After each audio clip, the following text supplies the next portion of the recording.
오늘 우리에게 허락하신 하나님의 말씀은 여호수아 4장 1절로 9절 말씀입니다. 여호수아 4장 1절로 9절 말씀 함께 교독하겠습니다.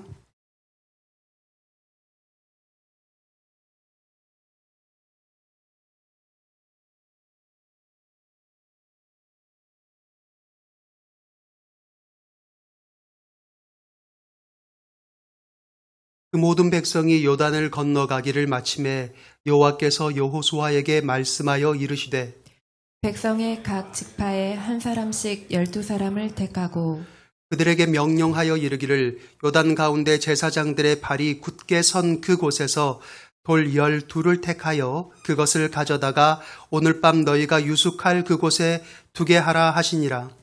여호수아가 이스라엘 자손 중에서 각 지파에 한 사람씩 준비한 그 12사람을 불러 그들에게 이르되 요단 가운데로 들어가 너희 하나님 여호와의 궤 앞으로 가서 이스라엘 자손들의 지파 수대로 각기 돌 1개씩 가져다가 어깨에 매라. 이것이 너희 중에 표징이 되리라. 후일에 너희의 자손들이 물어 이르되 이 돌들은 무슨 뜻이냐 하거든. 그들에게 이르기를 요단물이 여호와의 언약궤 앞에서 끊어졌나니 곧 언약궤가 요단을 건널 때에 요단물이 끊어졌으므로 이 돌들이 이스라엘 자손에게 영원히 기념이 되리라 하라 하니라.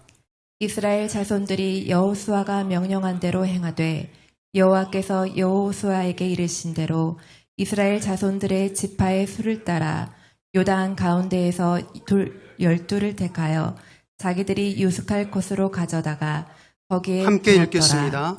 여호수아가 또 요단 가운데 곧 언약궤를 맨 제사장들이 발이 선 곳에 돌 12를 세웠더니 오늘까지 거기에 있더라. 아멘. 오늘 우리 창립 1주년을 맞이하면서 어떤 말씀으로 우리 성도님들과 나누어야 될까 한 주간 동안 참 많은 고민을 했습니다. 그래서 제가 붙인 이름이 우리들의 기념비라고 하는 제목을 붙였지만 사실 제가 여러분들과 나누고자 하는 이야기는요, 기억에 대한 이야기입니다. 여러분, 우리는 종종 드라마나 영화를 통해서 주인공들이 기억상실증에 걸리게 된 것을 볼 때가 있죠. 여러분, 주인공이 기억상실증에 걸리면 왜 가련합니까? 단순히 옛날에 대한 기억을 좀 잊어버려서 가련한가요? 그러지 않죠. 옛날에 대한 일들을 잊어버려서 가련한 것이 아니라 기억상실증에 걸렸다라고 하는 것은 자기 자신을 잃어버렸다라고 하는 거예요. 심리학에서는요, 사람의 정체성을 무엇이라고 얘기하냐면 기억이라고 이야기합니다. 무슨 말이냐면 어렸을 때 자기가 자라왔던 환경에 대한 기억, 엄마 아빠가 나를 부르는 목소리, 나를 대하는 태도, 나를 어떻게 사랑했는지, 또 나를 가리킨 선생님, 또 나와 함께 추억을 공유했던 친구들, 나를 스쳐가는 모든 인연들과의 작은 스몰 토크 하나하나, 경험 하나하나에 대한 그런 기억들이 쌓이고 쌓여서 뭐예요? 지금의 내가 있게 된다라고 하는 거죠. 그런데 기억 상실증에 걸린 주인공은 모든 게 다 딜리트 되는 거예요. 삭제된 겁니다. 그러니까 나를 찾지 못하는 거예요. 내가 없어진 겁니다. 가장 드라마를 보면서 안타까운 게 뭐예요? 항상 나오잖아요. 사랑하는 사람이 있는데 주인공이 사랑하는 사람을 알아봐요? 못 알아보죠. 가장 큰 문제는 뭐냐면 기억상실증에 걸린 상태의 주인공은 절대로 그 드라마 안에서도 주인공으로서의 삶을 살 수 없다는 거예요. 어떻게 해야 됩니까? 반드시 그 기억을 회복해야만 된다는 거죠. 그 기억을 회복해야 어때요? 반전이 일어나기 시작합니다. 잃어버렸던 사랑도 찾게 되고 잃어버렸던 아빠의 회사도 찾게 되고 주인공으로서의 명예도 찾게 되는 거죠. 그러니까 기억이 얼마나 정말 귀한 것인가 하는 것을 보여주는 거죠.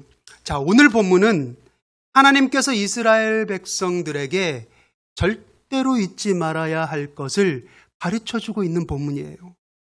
오늘 본문의 배경은 이렇습니다. 이스라엘 백성들이 출애굽을 했어요. 자, 몇 년 동안 광야 생활을 합니까? 무려 40여 년 동안 방황을 해요. 그 40여 년 방황의 끝에 보이는 것이 가나안 땅입니다.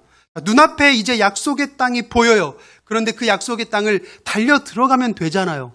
근데 들어갈 수 있어요, 없어요? 들어갈 수가 없어요. 왜요? 앞에 뭐가 가로막혀 있어요? 요단강이라고 하는 강이 가로막혀 있습니다.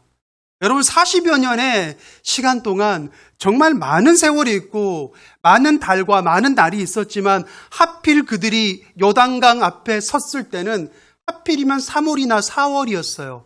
여러분 이스라엘은 날씨가요, 아니 계절이 우리나라처럼 봄, 여름, 가을, 겨울 뚜렷하지 않습니다. 건기와 우기로 나눠져 있어요.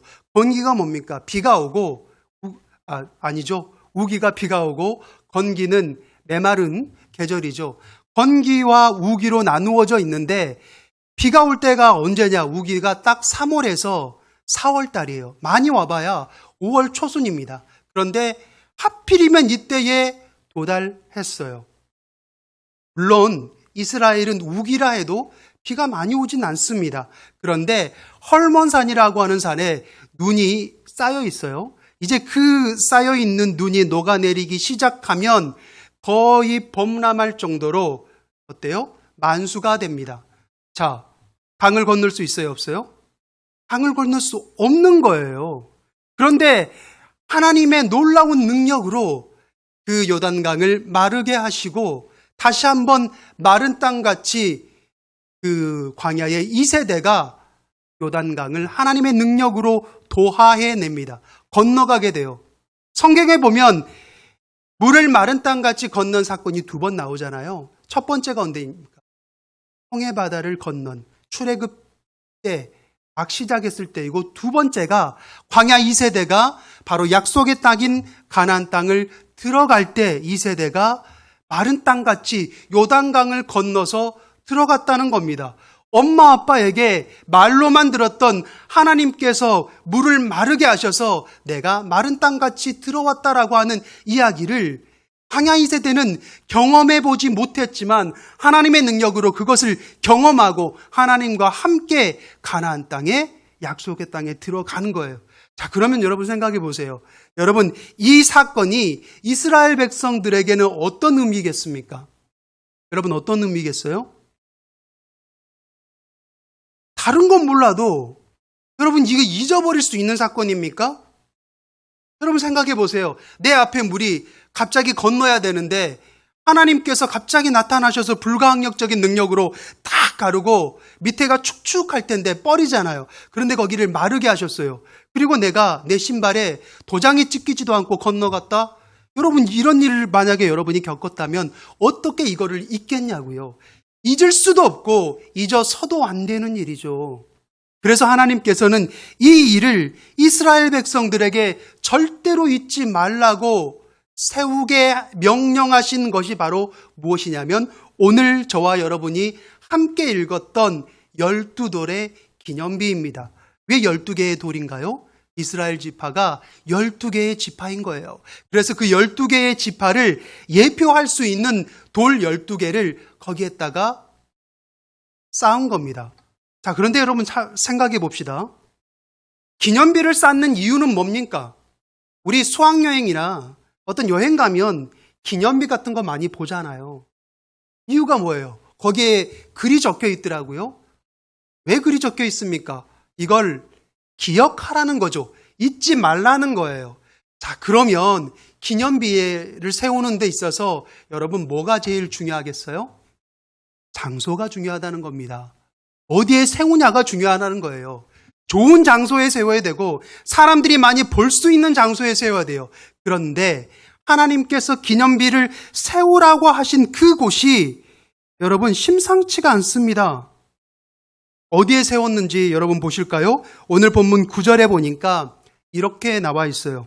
여호수아가 또 요단 가운데 곧 언약궤를 맨 제사장들의 발이 선 곳에 돌 12를 세웠더니 그랬거든요. 여러분, 제사장들의 선 곳에다가 돌을 세웠어요. 근데 제사장들이 어디에 섰다고요? 요단강 중에서도 맨 가운데예요. 여러분 상식적으로 생각해 보세요. 강이 물이 다 빠졌는데 어디가 가장 수심이 깊습니까? 가운데가 가장 깊어요. 거기 제사장들이 섰는데 하나님께서 완전하신 분이, 행하시는 분이, 그분이 거기에다가 12돌을 세우라는 겁니다. 여러분 상식적으로 이해가 되십니까? 오늘 본문은 아니지만 18절에 보면요, 모든 백성들이 다 도화를 마친 다음에 마지막에 제사장들이 이제 나와요. 언약궤를 메고 나오는데 제사장들이 나오자마자, 발을 떼자마자 물이 다시 이제 움직이기 시작합니다. 그래서 갈라졌던 물들이 다시 흘러요. 본래 상태로 돌아가는 겁니다. 자, 그러면 생각해 보세요. 결론적으로 어떤 얘기입니까? 기념비를 세웠는데 이게 보여요, 안 보여요? 잠겨서 안 보인다는 거예요. 참 이상하죠. 기념비라고 하는 것은 누구나 잘 볼 수 있게 해야 되는데 빤히 물에 잠겨 보이지 않게 될 것을 하나님이 아셔요, 몰라요? 아시잖아요. 그런데 왜 그곳에 기념비를 세우라고 하셨을까? 사람의 상식으로는 쉽게 납득이 되지 않는 명령입니다. 여러분, 종교개혁자 존 갈뱅은 이 사실에 대해서 이렇게 해석을 했어요. 이것은 비록 사람들의 눈에는 보이지 않지만 그것은 이스라엘 백성들의 마음 한가운데, 마음 중심에다가 그 기념비를 세운 것과 같은 효과를 보게 되었다. 여러분, 이게 의미하는 것이 무엇일까요? 사실 하나님이 세우고자 하는, 하나님께서 기념비를 세우시고자 하는 것은 따로 있었다는 거예요. 그것은 어떤 공간적인 특정한 곳이 아니라 바로 이스라엘 백성들의 마음 속에다가 그 기념비를 세우고 싶었던 겁니다. 여러분, 마음 속에 기념비를 세웠다는 게 어떤 의미입니까? 우리가 마음이 보여요, 안 보여요? 안 보이잖아요. 겉으로 보이지는 않지만 우리가 무언가를 기억하고 있다는 건 뭐예요? 그 속에 여전히 잊혀지지 않고 마음속에 단단히 간직하고 있는 것, 마음속에 단단히 세워져 있는 것, 그것을 우리는 기억이라고 합니다. 특별히 오늘 우리는 소망의 언덕교회 창립 1주년 기념 예배를 드리고 있어요. 사실 저는요, 불과 2년 전만 해도 제가 이런 교회에서 이렇게 좋은 분들과 함께 목회를 하게 될 거라고는 상상도 하지 못했습니다. 그냥 혼자 내가 언젠가는 대척을 해야 되는데 갑갑한 거예요. 왜? 가진 게 아무것도 없거든요. 물질도 없고 뭐 땅 한 평도 없고 아무것도 없어요. 함께 하겠다라고 하는 사람도 없습니다. 그야말로 아무것도 없어요. 그런데 엎친 데 덮친 격으로 제가 사역 중에 쓰러지고 나니까 주변에서 많은 사람들이 저를 위로해 주셨습니다. 힘을 주셨어요. 그런데 그럼에도 불구하고 간혹 조심스럽게 제 귀에 들려오는 이야기가 있어. 이제 강 목사님 서서히 사역을 내려놔야 되는 거 아니야? 여러분, 현실만 보면 정말 아무것도 안 보여요. 그냥 캄캄한 겁니다. 그러니까 제가 여러분 교회를 세울 수 있어요, 없어요? 제가 교회를 세우려면요, 뭔가 불가항력적인 하나님의 기적이 갑자기 하늘에서 땅에 뚝 떨어지지 않고는 제 힘으로는 죽었다 깨어나도 교회를 세울 수 없는 거예요. 그런데 여러분, 정말 그 기적이 하늘에서 뚝 떨어졌어요. 지금으로부터 딱 1년 전입니다. 이스라엘에게 홍해바다를 건너게 하시고 요단강을 마르게 하신 하나님께서 광주 첨단의 이 척박한 땅에 다시 한번 불가능의 바다를 여셨어요. 불가능의 강을 우리로 하여금 건너게 하셨습니다. 그래서 우리가 누구예요? 저와 여러분이잖아요. 저와 여러분은 누가 된 겁니까? 이스라엘이 된 겁니다. 요단강을 건넌 하나님의 민족이 된 거예요. 그 증거가 바로 이 교회입니다.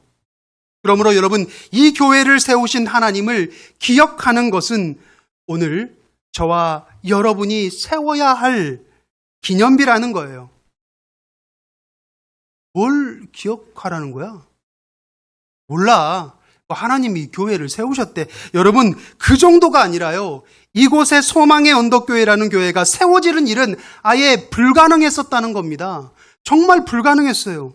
불과 2년 전만 해도요, 이 소망의 언덕교회가 이 첨단의 땅, 월계동에 세워지리라고 하는 계획 자체가 없었어요.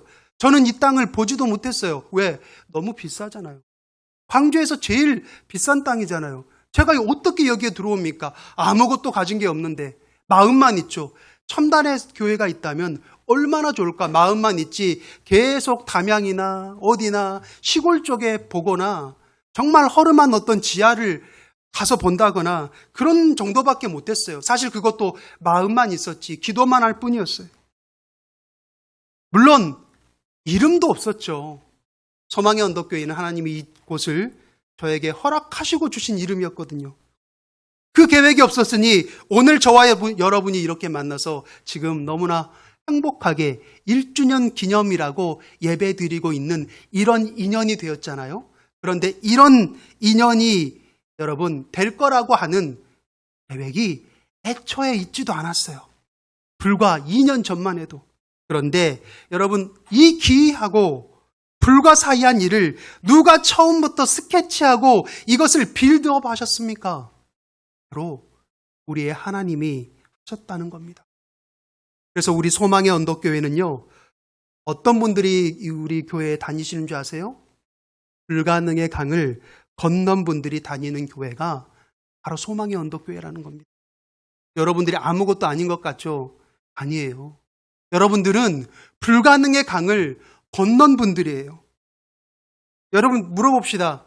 여러분의 계획 가운데 한 2년 전에 내가 광주 첨단의 소망의 언덕교회라는 이름의 교회가 세워지면 나는 그때 그 교회 가야지 이렇게 생각했던 분 2년 전에 있어요? 있으시면 손 한번 들어보세요. 아무도 없겠죠. 그 계획이 애초에 없었으니까. 더 놀라운 사실은 오늘 이스라엘이 세운 기념비는 여러분 비가 많이 오는 우기에는 사람들에게 잊혀진다는 거예요. 왜 잊혀집니까? 잠겨 있으니까, 눈에 보이지 않으니까 잊혀질 수밖에 없는 거예요.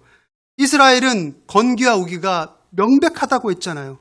자, 그런데 우기 때는 강둑이 범람할 정도지만 그 잠깐의 3, 4월에 우기가 끝나면 지독한 건기가 그때부터 시작됩니다. 그러면 이스라엘 사람들은 이때부터 피가 말라가는 거예요.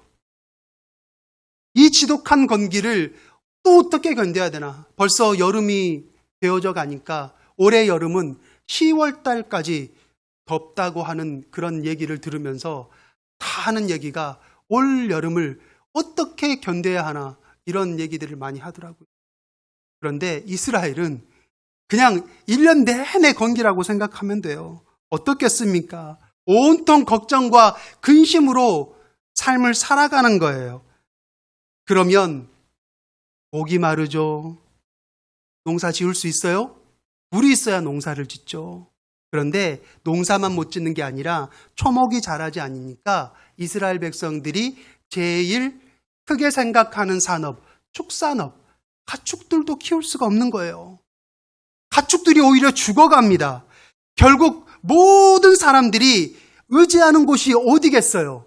물이 조금이라도 남아있는 곳 어디입니까? 그들이 건너왔던 어디? 한강밖에 없는 거예요. 그래서 물 조금이라도 남은 것이라도 퍼와야 우리 가족들 먹고 물을 마당에라도 뿌리니까 거기 가서 물 뜨러 가는 겁니다. 그러면 어떻게 돼요? 그렇게 요단강을 찾는데 바로 그때 요단강의 수위가 점점 낮아지니까 결국 뭐가 드러날까요? 그렇죠. 그 속에 잠겼던 기념비가 바로 그때 드러나는 겁니다. 그런데 이 기념비가 여러분 어떤 기념비라고요? 바로 그들이 서 있는 그 땅, 약속의 땅, 불가능의 강을, 그 약속의 땅의 불가능의 강을 건너게 하신 분이 하나님이시라고 하는 것을 기억하게 하는 기념비 아닙니까? 심지어 이 기념비는요, 너무 신기한 게 강바닥이 드러나고, 강바닥이 드러나면 그 다음은 어떻게 돼요? 더 마르면 땅이 메말라서 갈라져요. 그런데 강바닥이 드러나고 메말라서 갈라지면 갈라질수록 더 선명하게 드러나는 게 바로 이 기념비라고 하는 겁니다. 그러면 그제서야 이스라엘은 거기서 소망을 보게 되는 겁니다. 가장 지독한 건기 때, 가장 살 힘이 없을 때, 가장 희망을 잃어야 할 때 오히려 기념비를 보면서 거기에서 소망을 발견한다는 거예요. 사랑하는 성도 여러분, 우리의 인생에도 지독한 건기가 있지 않습니까? 하는 일마다 왜 나만 잘 안 되는지, 5~6월에도 걸리지 않는다는 그놈의 감기는 왜 나만 쫓아다니는지, 어떤 분은 사랑하는 사람이 떠나고 또 그분을 떠나보내야만 하는 지독한 인생의 건기가 있죠. 그러나 이 믿음의 기념비는요, 우리의 인생이 가장 힘들다고 느끼는, 그래서 모든 것들이 메마른 것 같은 인생의 건기가 되면 오히려 그때 다시 보이기 시작하는 겁니다. 그리고 그게 더 선명해지는 거예요. 이런 얘기 들은 적 있죠. 자, 어렸을 때는 저도 교회 다녔어요. 주일학교 때까지만 또 교회 다녔고, 중고등부 때는 제가 좀 열심히 했어요. 그럼 그 사람 교회 안 다니잖아요. 잊은 것 같죠. 다 없어진 것 같죠. 그러나 그게 아니에요. 그 사람의 인생의 건기가 돼서 내가 정말 메말라서 내 인생이 더 이상 견딜 수가 없구나 하면 그때 그 사람에게 기념비의 추억이 떠오르게 돼요. 그러면 하나님 앞에 나오게 되는 거예요. 하나님께서 나 같은 인생을 도우사 불가능의 강을 건너게 하신 그 은혜를 추억하게 되고요. 그 신앙의 추억은 지친 우리 인생이 다시 소망으로 나아가게 하는 힘이 되는 것입니다. 오늘 이 예배가 우리를 소망의 언덕으로 나아가게 하는 기념비가 되시길 주님의 이름으로 축복합니다. 오늘 설교를 마친 후에 그 기념비를 세운 한 분이 있어요. 그분의 간증을 곧 이어서 드리려고 합니다. 끝까지 귀를 기울여 주시기 바랍니다. 사랑과 은혜가 한량없이 많으신 하나님 아버지, 감사합니다. 하나님의 은혜로 이 교회가 세워졌고 하나님의 은혜로 이 교회가 운영되어 왔습니다. 식당이 없지만 밥을 했고 차가 없지만 우리는 가을에 모두 함께 한 마음으로 야외 예배를 드렸습니다. 주님께서 명령하신 성찬식도 드렸고, 그리고 우리 모두 기쁨으로 연말을 보내고 또 연초를 맞이했습니다. 하나님의 놀라우신 계획하심은 우리가 살아 숨쉬는 모든 날 동안 우리와 함께 했습니다. 주님, 그 은혜를 오직 기억하기를 원합니다.